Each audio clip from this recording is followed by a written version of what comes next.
the other thing as well is, if you do start digital drawing or like doing any animation, I think me and Ty will be both open to a third host. You know, or replacing Josh, actually. 100% replacing Tyler. You know what I mean? I don't think that's true.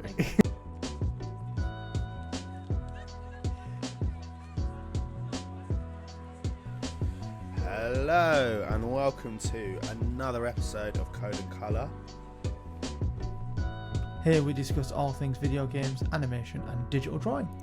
Is there somewhere else you'd rather be, Josh? My phone went off as soon as you said your answer and I was like, who's that? Annoying.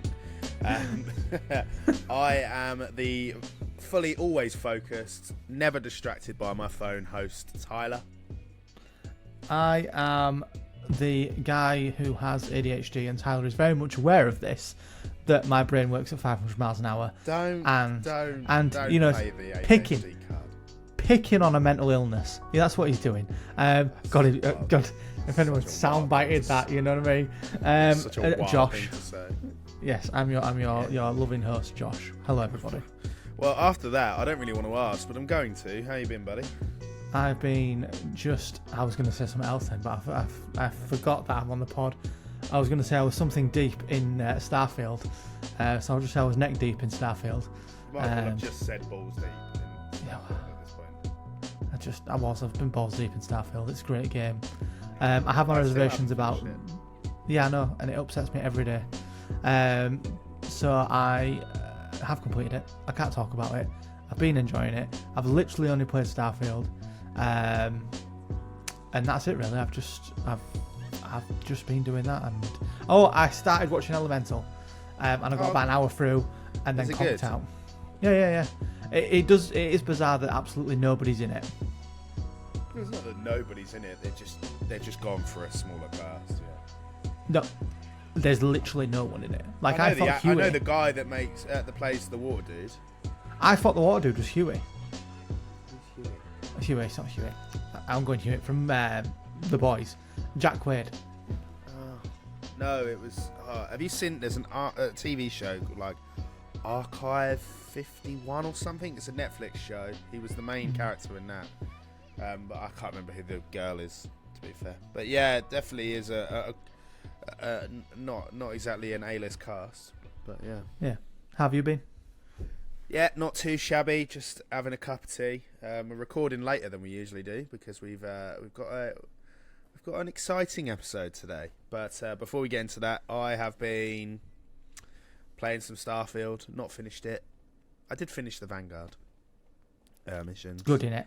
It's really good. Yeah, really good. What did you go for? Don't ask me that question, Josh, because I haven't actually finished it. I'm just preempting because it's next week. Oh, okay. Yeah, sweet. So I'm going to do that again. So ask me how I've been again. You were just like, it's not my first rodeo. I literally texted you earlier saying I've not finished the fucking Vanguard. Oh, fair. I've had a long day. So what have you been up to? Well, yeah, I'm not too shabby as always. But yeah, I'm just drinking my cup of tea.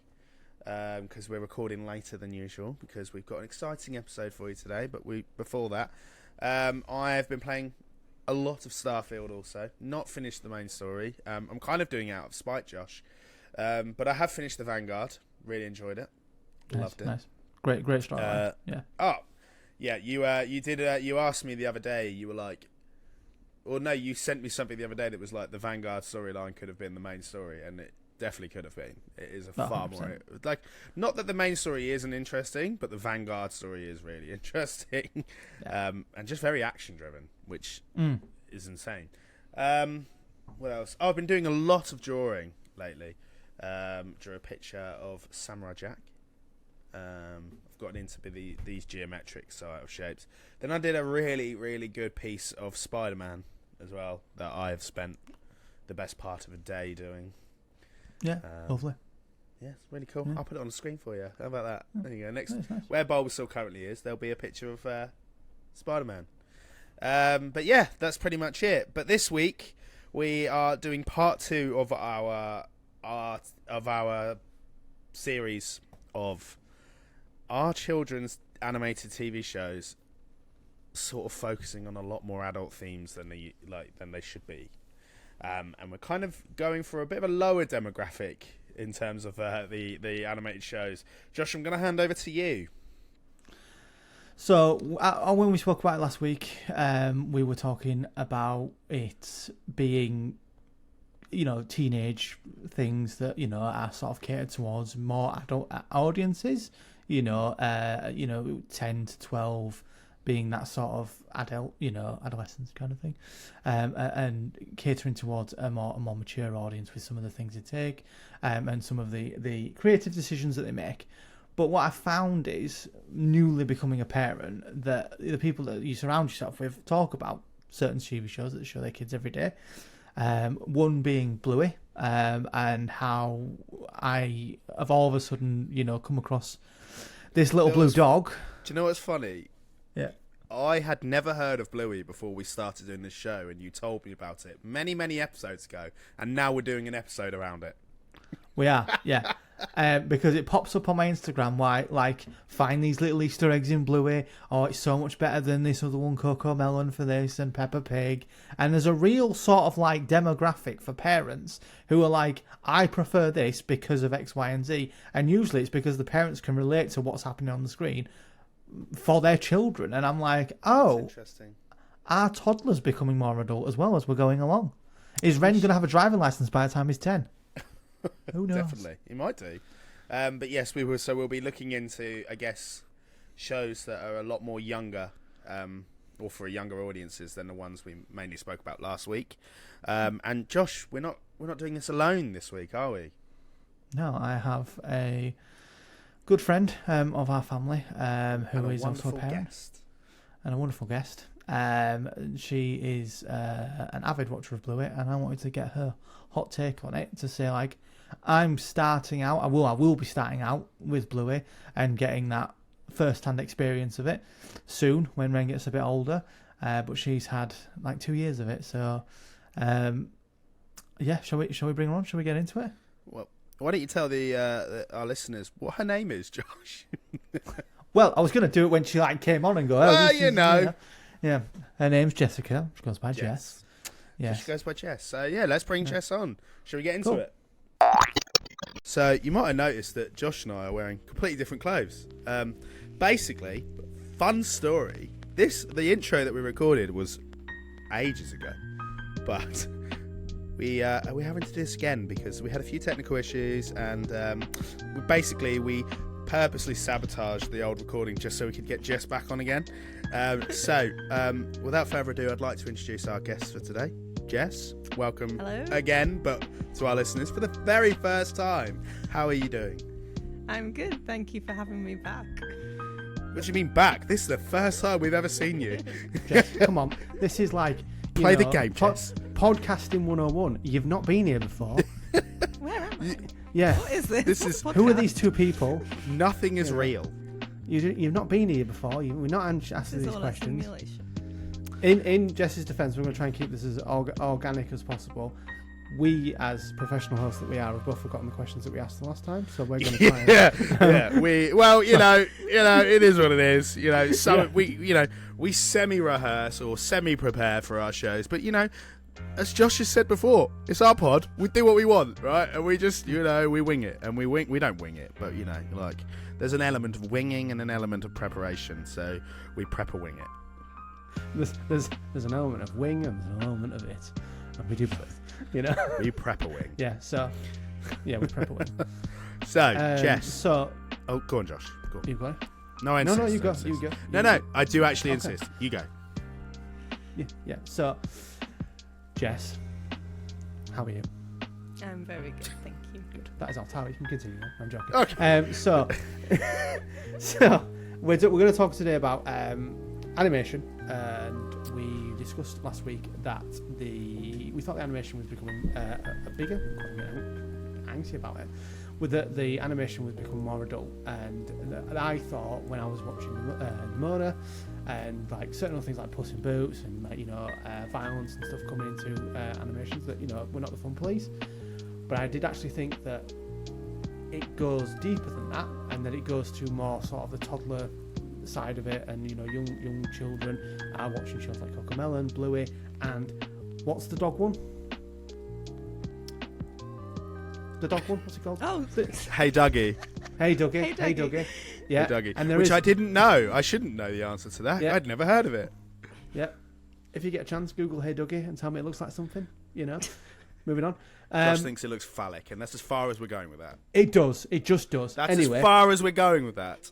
so there is a discourse between like parents. You know, myself, I'm recently become a parent, and I haven't had the privilege of getting into the. I mean, it's like football rivalries is the rivalries of kids' cartoons, and Bluey is the one that comes out on top. And I wanted to have the discussion with a co-parent, Jess, who has. Well, I pretty much decided her life around Bluey, and watches him even without a child there. And I wanted to get her insight into thinking why is it that Bluey is so well regarded, and why is it such an adult? Like, what is it catered towards adults? Is it what the discussion behind why it's so appealing and why why it's just so great? So Jess, yeah. So I think so many kids shows are aimed just at kids, just to entertain them, keep them amused for 5-10 minutes, and that's absolutely fine. But Bluey is a show I think that's designed to sit and watch with your children. It's got little life lessons that are great for kids to learn, or how to share, how to be kind, how to say sorry, all of that. But I think it really deals with emotional needs of adults more than it deals with emotional needs of children. Which is why I've seen every single episode multiple times, sometimes when my daughter's not present. And there's no shame in that at all. No There's shame absolutely at all. no shame. Yeah, But- at least I have a daughter to give Yeah, myself you know, the reason why I got into it. I feel like if I had someone come to my house, because I don't have children, I feel like if someone came to my house and I'm just watching Bluey, people would be like, "Are you alright? is everything okay?" Like, I don't really have an excuse, It do I? is now because I'm watching Bluey. Everything's fine. I'm gonna watch. Yeah, I think I feel like, you know what, life's never been better. Yeah. But my question is you said it dealt with a lot of sort of emotional things that adult audiences and probably more parents understand. Could you give us some examples? What are those things like that draw you in? Okay. There's so many, so I'll just try and choose a few main ones. There's a lot of episodes that centre around mum, in particular, Bluey's mum, Chili, just needing a breather, needing 5 minutes to herself, which I think isn't something that's readily discussed all that often amongst mothering circles, parenting circles. Once you've got a good enough relationship with another mum friend, you can admit oh my gosh, I just need my child to leave me alone for 5 minutes. But especially in those early days when you're still figuring it all out with your first kid, it's almost taboo to say that. You've put all this effort into creating this child, carrying it for 9 months, then giving birth, and then it's you can't say that you want to put it in another room for 5 minutes. But Bluey puts that front and center, and it just, you watch it and you're do you know what? I'm not alone. I'm not the only mum that needs 5 minutes just to myself, just to take a breather, reset, go back into adult mode sometimes, because you get stuck talking in toddler mode half the time. And that's what I mean when I say it meets the emotional needs of adults. Maybe I mean parents rather than any adults, but yeah, there's so many episodes where that's kind of the premise, where the parents are dealing with their emotions rather than necessarily Bluey herself. Do you think that's kind of told in a way that children kind of understand, or is it something that they're not meant to understand? I've not watched any Bluey, which is, I kind of want to, based on criminal. That's criminal. It is criminal, but Josh, don't tell me you've watched much of it either. So let's. I banged on an epishave of Bluey, because we You are did recording, actually. I think you told me. Yeah. We are recording this for the first time. I have today put on an episode of Bluey at some point in the last week or so. My little boy Ren was, I want to say, enthralled. Ren had no idea what was going on. I've got to ask, what episode did you watch? Or what happened in it, if you don't know. I refuse to comment because I put it on and then did something else. I'm not at your sort of stage of Bluey fandom. I put it on. That's fair. And no, actually I do know what the episode. I do know what the episode was. It was she was trying to make they were in a playground, and they were trying to play mamas and papas, and this one kept bobbing. One had a baby, and it just like, oh, you're gonna be like our parents in this sort of family, and they kept swapping and changing partners, and the other one like stole this baby and did it was very sort of like, if you just said that like as a sentence, it made sense in the context. They kept like swapping and changing. Is it shopkeepers? Jess, come on, don't out me out like that. I don't know. I'm not there yet. I can't think what episode you mean, and now I'm like, I just love that you're reeling off episode names. Is it Shopkeepers, I think mate? it might be called Shopkeepers. Was it season 2, there's episode 12? There's not babies in that episode, but they're trying to play a game of shops, and they keep swapping characters, and Bluey and another dog, Mackenzie, are getting frustrated with each other because Bluey there was one wants that to had have like it all blonde, figured out. one has like blonde curly hair, I think, and like a pointy like grey, and they like go down a hole. I can't remember what it is. Anyway, I don't know what episode you're thinking. I watched it. It's going to come to me. I'm going to text you at like 2 a.m. Like, oh, it's this one. Ren's laid on Josh, his mat. let me know. Ren's laid on his mat, and he's just like looking at it, like, and he's just like not moving, like, and I'm like, all right. So Josh has digressed for 5 minutes just to back up the point that he has watched an episode of Bluey. So thank you for that. If I can get back to the question that I asked now, which was, so a lot of these episodes you say, theme around the parents, which I think is picking up on the. Are they? Do you think they're understanding that, or? So I think it's worth pointing out to any listeners that mine and Josh's kids are different ages. So I think age makes a big difference for this specific question. Totally. So I can't imagine Ren's going, I get what they're going through, So Ren at the moment is still very young, so he's probably watching it and just going, oh, pretty, it's nice, I like it. My little girl's 2.5, just under. So she is taking away more. She'll repeat phrases from episodes. She'll act out games from Bluey at home herself without prompting and things like that. So I think it does depend on the age of your kid, but I think around the kind of 2 to 4 year old kind of mark, where kids are starting to kind of absorb lessons, I think Bluey allows them to take that lesson on in a really kid friendly way. So Sheepdog, the episode I was referring earlier, where the mum just needs 5 minutes, the dad spends the whole episode trying to keep the kids away from mum so she can have her 5 minutes. And there's one point in the episode where Bluey goes, oh, what's wrong with mum? Does mum not like us? And dad's trying to explain, like, no, you've not done anything wrong. Like, let's just play with me. Just play with me. Dad's fine. And I think my daughter has started to take on that message at times.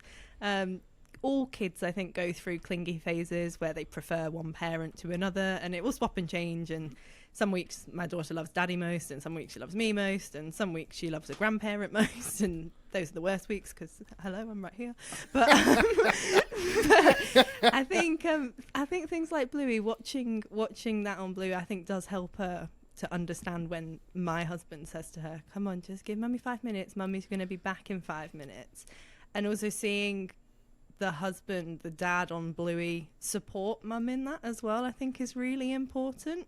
I know not everybody has the same home setting, and people have different levels of support. You have single parents, you have parents that are split families, raising the kids, swapping week to week. Yeah. And so it's not a perfect example for every family, not at all. No, of course not. It does mirror my family at the moment, so it's never I can maybe take away themes maybe a bit easier than other parents, and I can appreciate that, and I accept that's a huge privilege. But I think it's helpful, I think, for kids to see mum and dad kind of helping each other as well. I think the episode's called Early Baby. That's at their nursery. They're not at the play park. What's the one with them? When they go, you're thrown, Jess. There's a great line in that episode where they pretend to have the baby and they go, no, it's not due yet. And then they go, I can't remember, they say like, oh, sorry, it's coming this afternoon. Yeah. They've said it's born in the morning. You're thrown, Jess, there. You don't know your Bluey law at all. Yeah. I'm sorry, but it was just who's the one with the pigtails. So you've got Indy is like the little hippie-looking one, and then Rusty is like the little boy that like comes along with the little diamond shape on his chest. They're my favourite two Bluey characters. I love Rusty and Indy. They're so cute. She keeps trying to give the baby off to people and like, oh, do you want to be the mamas and papas and do this sort of like thing? Yeah. And I was like, what is this TV show? And there were I caught glimpses of it and I was like, this is magical, but I'm like, I'm just not there yet. I'm not a super fan. That's a really interesting episode to bring up. Sorry, I'm going to go off on a tangent now. Please do. You don't know too much about Bluey's school friends' backgrounds. You just get bits of knowledge here and there. But you learn in this episode that Indy has a sister who was premature. She was an early baby. And so the episode is about her like figuring out her emotions about that through play. It's maybe not one that dives into that the deepest in terms of like dealing with things at home that kids are trying to figure out through play. There's one episode where Bluey comes across a bird that dies and then plays a bird dying later with Bingo, which is like, whoa, that's a bit heavy for a kid's show. But Bluey does that in a lot of episodes. And again, it's quite an adult theme to think about a premature baby, a bird dying, just death in general. At such an early age as well. At such an early age. It's about learning through play, and that's in each of the episodes they learn through play.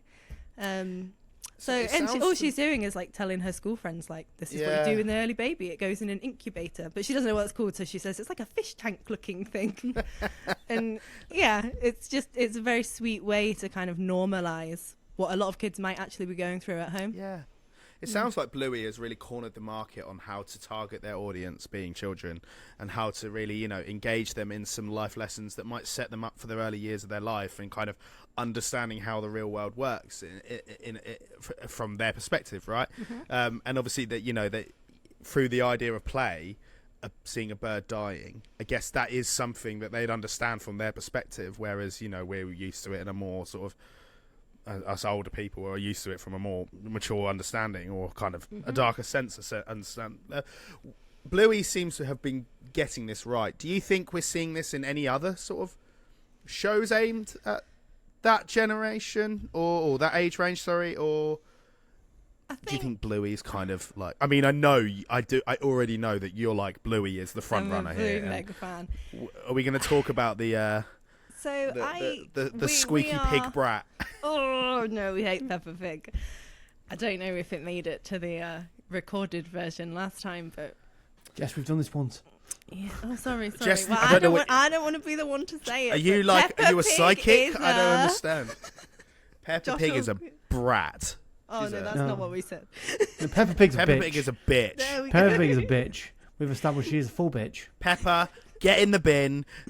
Peppa Pig being a bitch is the best thing that will happen to this podcast, right? Mm-hmm. So that's what's going to separate Code and Colour from the rest. Peppa, you bitch. I think. Oh, go on. Going off the back of your topic of your question of is there any other mediums of this ilk? We've established obviously that Peppa Pig is a mind-numbing bitch, and that she should be taken off the air. Do you think that has an impact on children? And the sort of second part to that question is, do you think that Bluey, because it's so serious and not serious, it deals with serious things, but mature maybe, mature. Yeah. It paints it in such a nice picture that it is setting children up to sort of succeed in a roundabout way, whereas our resident pink bad word. Swine. Is swine. There we go. Excellent play on words. Our resident pink swine is generally sort of turning kids the other way, and making them sort of a lot more bratty and a lot more, evil in that sense.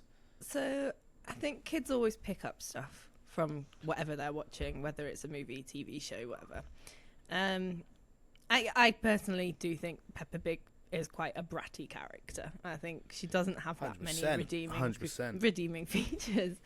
I think it's really easy to say, oh, Bluey's amazing. But I think part of that is because parents do sit and watch it. So on the episodes where maybe Bluey's a bit of a brat, because there are a few where, she's a toddler as well. She's a young kid. She can be annoying. I think when a parent has sat and watched an episode with their child, it allows the parent to then discuss the episode with their child. Whereas Peppa Pig, everyone I know that does watch Peppa Pig, it's, oh, my kid loves Peppa Pig. I'll put Peppa Pig on and I will go and make a cup of tea and I'll do my hoovering and whatever. Like, Peppa Pig is on for my child. I don't think many parents are consuming it with their child. So there's no opportunity to discuss any emotions or any lessons that come up from it. Whereas, I mean, maybe it's not the same for other families. Maybe I am just a Bluey Mega fan, but I think Bluey, when Jess, characters do you things don't like I the bitch. don't like, I watch the episode and I'm able to like talk to my daughter about it and say, you know, oh, Blue wasn't very nice there, or Muffin's a bit crazy. You need to calm down. You don't need to be like Muffin. Muffin is Bluey. Muffin is Bluey's cousin, by the way. And I actually have conflicted feelings about Muffin. I used to hate Muffin. I thought she was just awful, and she is portrayed as just this really hyperactive, like mental child. How I imagine Josh was as a kid. 100%. Yeah, I'm like, probably. I can relate. And she is a lot. You know, if my kid was like that all the time, I think I'd probably have bald patches from tearing my hair out. You did well, Mum. You did well. Yeah. But at the same time, the more I watch Bluey and the more episodes I see with Muffin, she's really, really grown on me, actually. You see a bit of maturation. Is that a word? You see her mature as seasons go on. So, you know, from the first time you meet Muffin to later on in the seasons, she's still very hyperactive and she's still a bit mental. But she does mature a little bit. You watch her grow up a little bit. Whereas, like, Peppa Pig, she's just annoying. She's just annoying, and I don't want to talk about her with my daughter because I don't want her name mentioned in my house. Just keep that bitch's name out of my house. That's hilarious. I think the problem with Peppa Pig is, you are right. I just don't think she's a very personable character. I don't think they've done a lot to, like, every episode I've ever seen of her, and I've seen more than I care to admit of Peppa Pig, is that there's a conflict, and it usually centres around her not getting her own way, or her being in a mare about something. And one of the episodes that always stands out to me, and I think it's hilarious, but I also think it paints a very negative picture about how you should interact with people, is there's this one episode where Peppa's learning to whistle, and she can't do it at all. She can't wrap her head around it, which I get, I get it. But she then phones a friend who's like, oh, I've been trying to do this. And then her friend goes, oh, what, this? And then successfully whistles. And it is funny. Like, the comedic timing on it is hilarious from my point of view. But I guess from a young person's point of view, it doesn't really set the right image. She just, without thinking about it, just hangs up the phone. Like, no words are shared between her, as if to say, you bitch, I can't believe you can whistle and I can't. She just hangs up the phone, right? And it's like, I found that funny from a sort of almost kind of, like, I don't take this seriously point of view. But people do take that seriously. And as a parent, I think I would be worried about what that's teaching my child. And I get the impression that Peppa Pig as a character and as a show is definitely not kind of portraying that young life in a positive light. What do we think about that? I would agree. Yeah, I think I'd agree as well. I think in many ways Peppa Pig episodes are very like formulaic, which it's a kids' TV show. That is okay. I want to make that very clear. They have a conflict, they solve the conflict, everyone's happy, and that's fine. But I don't think there's any real depth to any of them, and I think that's where Peppa Pig just fails, really, because ultimately, as an adult, I just don't care about her. Like, I've got no emotional attachment to her whatsoever. No empathy. She's just annoying, and then maybe she'll say sorry, and then the episode ends, and it's very one note. Do you think, from an animation standpoint, that that Bluey is easy on the eyes, as an animation, like, because I know we've spoke about it previously about Cocomelon being like you're in a 90s rave because there's so many colours going off, and that Peppa Pig is a lot of pinks and a lot of like Cocomelon is a fever dream. Yeah, like I've never watched it, but from what I've googled, it's a fever dream. like Bluey is brightly coloured, but it is very well animated. Do you think that because it is animated in such a way that it is sort of very simplistic in a sense, but still very refined?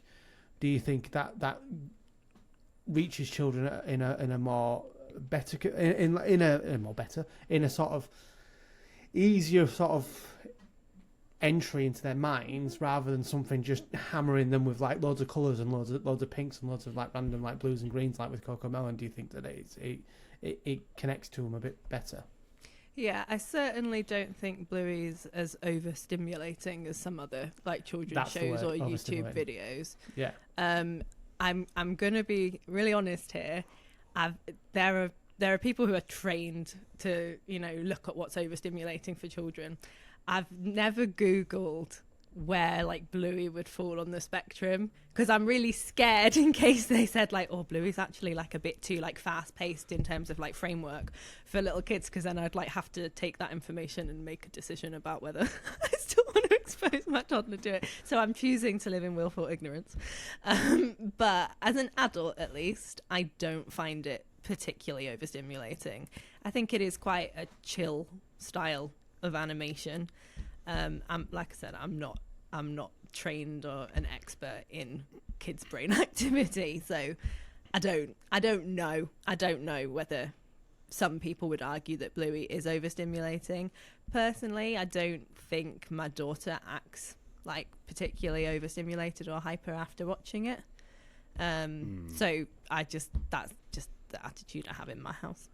What if you could pick a favourite episode of Bluey, what would you say is like, you know, the one that really resonated with you, and sort of, you know, showed you that this is like more than just a children's like cartoon, or like I want to say like a teachable property in a sense. Like what was the episode for you that did that? I'm gonna go on a different direction. There's an episode called Rain, which is beautiful on an animation level. So it starts off with Dad and Bingo leaving the house, and they go, oh, bye, and they leave Bluey and Mum behind. And after they've said goodbye, there's no more speech in the episode. It's entirely musical. They're just instrumental, sorry. There's no words or anything. And just the basic premise is it starts raining. Bluey's playing outside in the rain. Mum's trying to get a few chores done. Bluey keeps running into the house to get different things. And Mum is getting really frustrated because she's just cleaned the floors, and she's like giving Bluey towels to like try and clean up the floors. She's getting really annoyed. She's like, Bluey, just like, she doesn't speak, but you can like see the frustration on her face. And this happens like multiple times. Bluey's running in and out. The water is coming down the drain pipe and running along the path. And basically Bluey is trying to create a blockade so that it stops and doesn't continue down the path. Mum's getting frustrated. She finally gets all her chores done, and then she like melts down into the chair on the porch watching Bluey play. All the while this beautiful instrumental's playing in the background.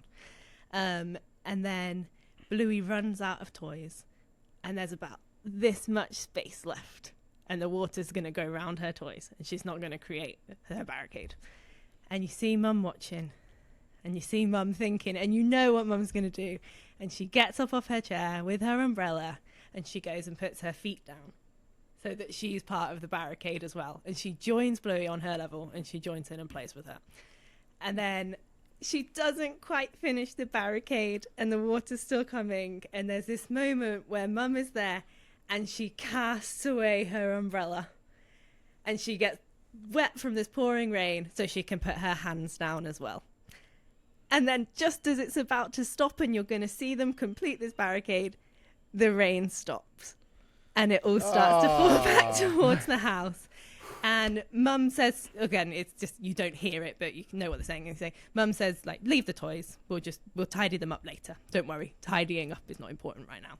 And they start to go back into the house. They turn back and they look, and there's this beautiful rainbow. And they look at this rainbow together. And then just as they're about to shut the door, it starts raining again. They look at each other and they run back to their barricade, and the episode ends. And it is so beautiful, and I cry every single time I watch it. And it's just one of those episodes, again, I think it's really aimed at like mums or stay-at-home parents who put so much like pressure on, oh, I'm staying at home, I've got to have a tidy house, I've got to get all my chores done, and their kids are begging them to play, and oh, just let me do this first, just let me do this first. And it's about that simple moment of casting away the umbrella and meeting Bluey on her level, and then the memory they create together doing that. And actually, ultimately, who cares if the laundry's not folded? Who cares? Oh, it's so beautiful. It sounds such like it sounds really like lovely. It almost sounds quite poetic the way It's the way you almost describe like it. watching like a short, like a movie short. Like, Yeah, I like the angle that they've gone for, like sort of what's the word I'm looking for? Silent, like a silent movie kind of vibe. I really like that, and I think, you know, that for me kind of feels like sometimes you just don't know how to express what you're trying to say with words, so sometimes you've got to just show it, like. And I think what I'm getting from what you say about Bluey is that for the mature audience watching it, such as yourself, that it's okay to not be parent mode or like housekeeping mode all the time. Like it's okay to kind of not always have it together. It's and you okay just not to be spend perfect. time with your child. Yeah. And I think that's a really nice way of, you know, representing it's a really life. Validating way for parents as well, like on those days where you just, you know, I think all parents go through it. They just really question their own ability, and everyone has that moment, oh my gosh, am I messing my kid up for life? Like, did I make the right decision there? Yeah. And it just allows you to take a step back and just go, do you know what? I showed up, and actually that's the most important thing. And that's all you have to do, right? I mean, obviously there's a lot that comes with parenting, I imagine. Obviously, I don't know, you know, I'm simply speculating. But, you know, the core thing is that making sure that at the end of the day, your child is happy, right? That's you know, that's all that matters. So, yeah, I think it's nice to see that, you know, a show like Bluey is kind of, you know, offering a lot for all sides of viewers here. See, for the children that are watching it, for those that are beginning their journey into watching cartoons or TV shows or anything, as well as parents who, you know, need that reassurance to know that they're doing a good job. And I kind of respect that, to be fair. So yeah, it does need to be said as well. Just purely from Jess's standpoint, then I was utterly enthralled by that. Yeah, me too. Yeah, I was like, oh no, the rainbow came out. Then what? And then, I think it is my favourite episode ever. It's not necessarily one I'd recommend. Like, I would recommend anyone to watch it, but you know, if a mum or a friend came to me and was like, oh, I kind of want to get into Blue, I wouldn't necessarily say I'll start with Rain, unless I knew like they needed that, like they needed to know it's okay just to like pause and play. Yeah. There are other ones I'd maybe recommend first, but for me, I think maybe that's sometimes the lesson I need to hear the most. You know, just pause and be, and every time, I just cry. I mean, the instrumental is really beautiful as well. It's a really like calming. This. Oh, you should. Honestly, it's like watching a short. It's you know, it's 10 minutes of your life. Just commit to it. It's really good. It's like watching the rain. You know. It is. It reminds me of, because I've watched it's like a short film that I know is on iPlayer for children, and I know it's based on a book, but it's also pretty much entirely instrumental. Is it The Snail and the Whale? Oh yeah, Julia Donaldson. Yeah, and so I've watched that, and I really enjoy that because it's such a nice symbolic little journey. Jess there pulling out the bloody order there. Julia Donaldson's great. Yeah, recommend her as well. She's honestly, good. You're the children's TV connoisseur. I've been replaced. That's fine. You know, you can do it more subtly next time. Yeah, our guest this week is Josh. You know what I mean? So, hi everybody. I know nothing about what they're talking about. You know, the Snail and the Whale. You will get there, Josh. Your time will come. I'll recommend it. It's going to be my CNC recommendation one week. The Snail and the Whale is like, it's a short, it's like a 40-minute film, I think, maybe not even that. Like that. And it's just, and there's like the odd word that's said, but I'm pretty sure it's very much, there's no dialogue in it.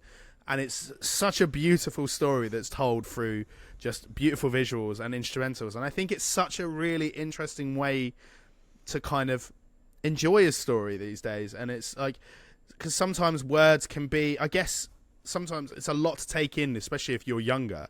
So I think sometimes, just strip it back, tell a magnificent story, because most of the time the kids are just watching, the image. That's it, right? There's sometimes it can be a lot to take in if there's too much dialogue.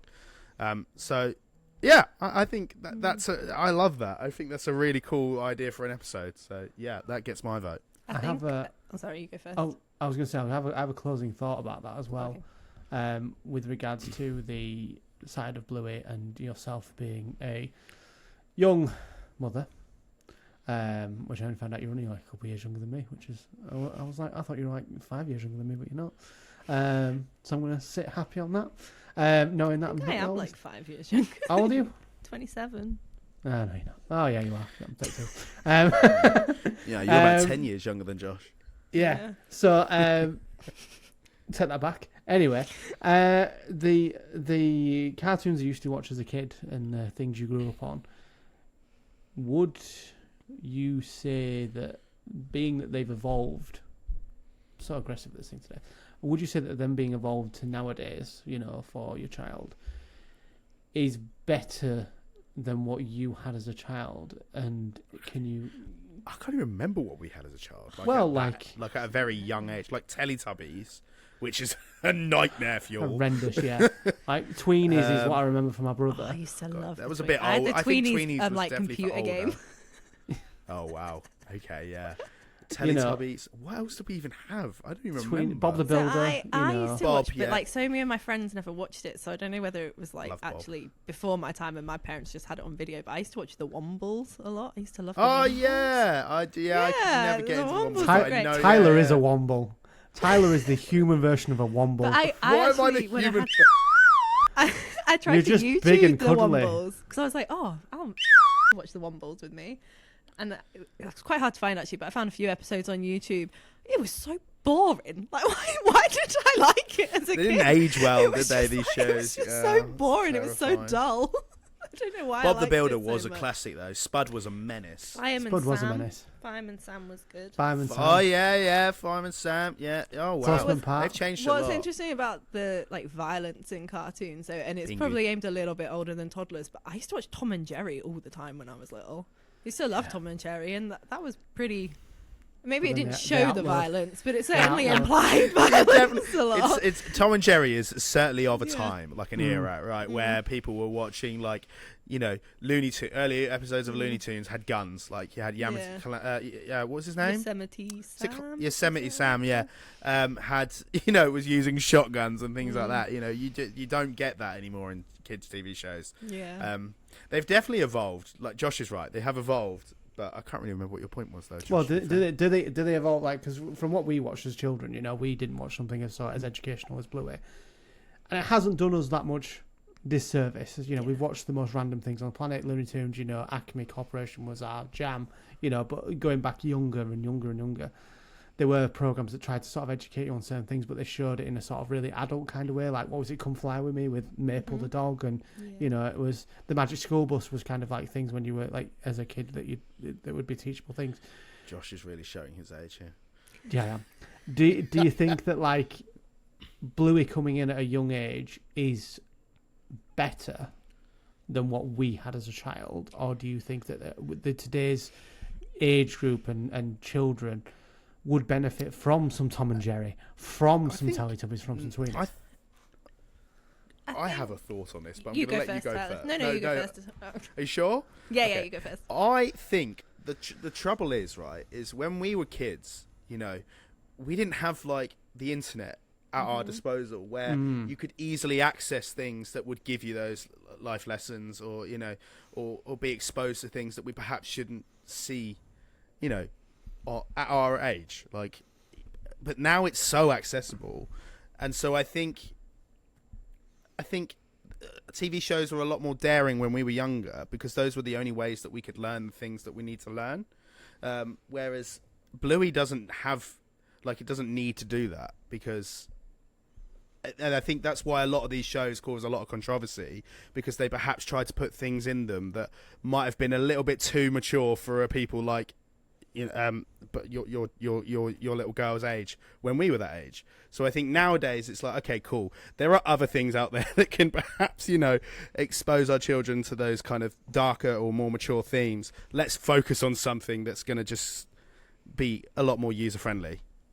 I think that's my thought. Mine's kind of the same in that I think as well, like society's attitudes, even just in the last like 10, 20 years towards television has massively changed.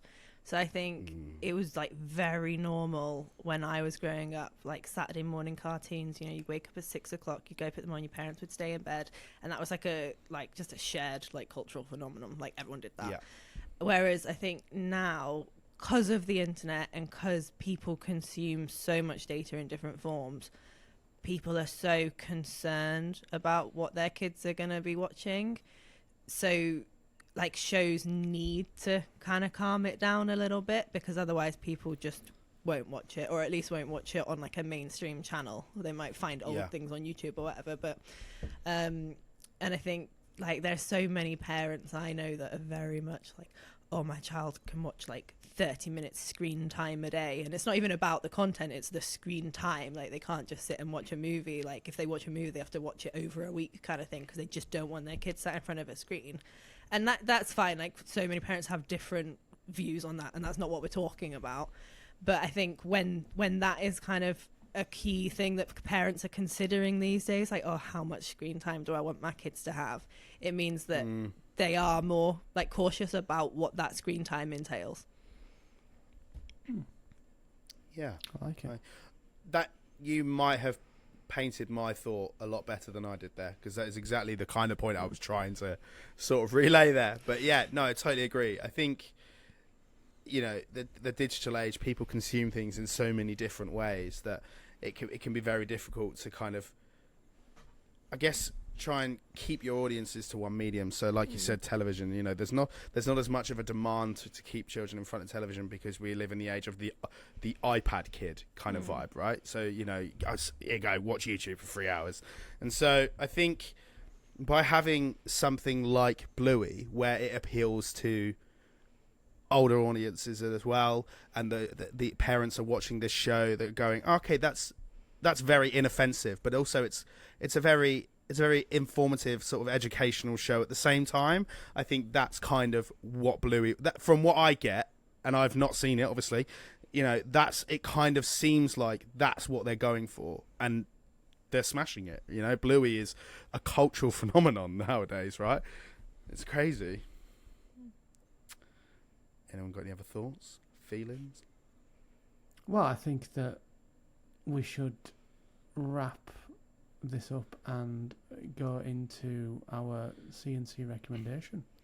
So yeah, usually it's me and Josh that do this, but we thought, as we've got a lovely guest this week, we thought we'd offer you the opportunity. I know we've put you on the spot here a little bit, but usually each week we do a CNC recommendation, a code and color recommendation, which kind of is either a video game or an animated show or film. And so we thought we'd extend that offer to yourself. So I know we haven't given you a lot of time to prepare this, but what have you got for us? So I think if we go like back to my childhood, then animated film would probably be Anastasia. Oh, good shout. That is a great shout. It's got great songs, film. Fantastic villain song. Just kind of the right level of like scary and fun at the same time. And because it wasn't Disney, I mean, I think a lot of people have seen it, but I think as well it did fall under the radar a bit because it wasn't a big Disney one. I haven't. Have you seen it? I haven't seen it. You are terrible, pathetic, and you should watch it. Really.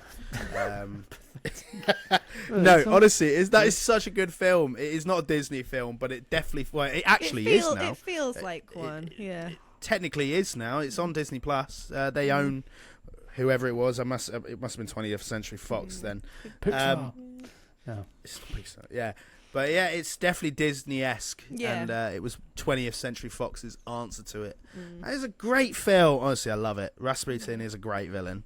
Yeah, and like, is it Bartok? Is that the little bat thing? He's funny as well. Yes. Yeah. Ah, Great choice. Love that. We've not had that one, so that's good. And it's got a great cast as well, like a great voice cast.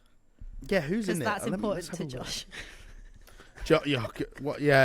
Josh off air was telling us that, you know, films need to have great casts in order to be successful, to which I then told him Elemental is the best-selling animation film this year with no cast. My whole query with that is that's fine, that it is the most highest grossing film, but when your film's got like Chris Pratt in it for the say Super Mario, like the draw for Super Mario is Chris Pratt is playing Super Mario, whereas Elemental has got literally nobody in it and has grossed so much money. Like, what is the point of celebrities anymore?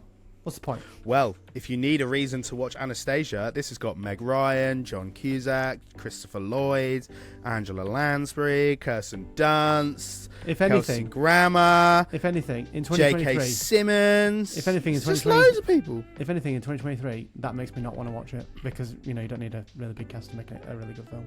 Well, there you go. But Josh, get over it and watch it. This film came out in 1997. So right, Anastasia, people, go watch it. Yeah.